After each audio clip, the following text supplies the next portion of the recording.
21-22 қазан күндері номер 41 мектеп-лицейімізде Дармарка заттарға екінші өмір сыйла акциясы жүргізілді. Акцияның шарты бойынша оқушылар өздерімен бірге пайдалы нәрселерін алып келіп тапсырады, ал басқа оқушылар өздерімен ұнаған нәрсесін алып кете алады. Дармарканың нәтижесінде оқушылар өздерінің бір-бірінің арасында түрлі ойлармен, идеялармен, лайфхактармен алмасты. Бұл Дармарка алдағы уақытта өз жалғасын табады және де ол ауқымды көлемде өткізетін болады. Сізге бүгінгі Дармарка ұнады ма? Иә, өте ұнады, себебі маған көптен іздеп жүрген кітапты таптым. Мен яғни болашақта осы химия мамандығын жете білгім келген.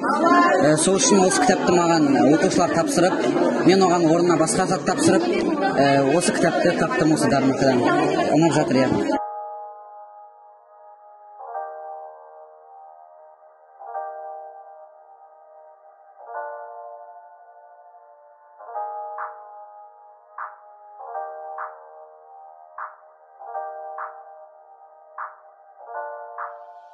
I open up my eyes to the world, I open up my mind to it now, I open up my heart to